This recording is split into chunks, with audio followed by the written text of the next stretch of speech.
When Cleopatra spent 10 million on a single dinner, she was the richest woman in history. She could pay 10,000 Roman soldiers for a year. Instead, she drank it all in one gulp. And she did it just to win a bet. The story begins with Mark Antony, a Roman general with an epic appetite. This man once ordered 8 wild boars for 12 guests. Each boar weighed over 300 pounds, but even his extravagance couldn't match Cleopatra's. She wasn't even Egyptian, she was Greek, but she ruled Egypt as its last pharaoh, and she knew how to make an entrance. When she first met Mark Antony, she sailed in on a golden ship. The sails were purple. She dressed as Venus, the goddess of love. Her servants were dressed as cupids. No wonder Antony fell for her instantly. They spent winters together in Alexandria. They threw lavish feasts every night. But one dinner would become legendary. Cleopatra made a bet with Antony. She claimed she could spend 10 million sesterces on a single meal. For context, half a sesterce could buy a loaf of bread. Antony couldn't believe it was possible. He accepted the challenge. The first course was typical for their standards.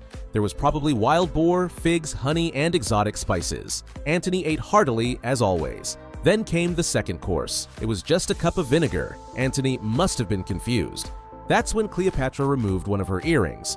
But these weren't ordinary pearls. They were the largest pearls known to exist at that time. She dropped one pearl into the vinegar. She watched it dissolve. Then she drank it all. Antony was speechless. She had just destroyed a priceless treasure, and she did it like it meant nothing. The other pearl survived. After Cleopatra's death, it was cut in half. Both pieces ended up in Rome. They were hung on a statue of Venus, a fitting tribute to a woman who once dressed as the goddess herself. This story has captivated people for over 2,000 years. Modern historians doubt vinegar could dissolve a pearl so quickly, but they don't doubt Cleopatra's flair for drama or her immense wealth. When Rome conquered Egypt, her fortune was so vast it allowed Rome to drop its interest rates from 12% to 4%. She changed an empire's economy even after her death.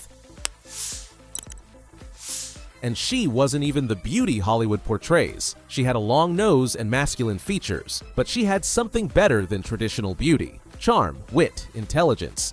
And she knew how to make a dinner unforgettable.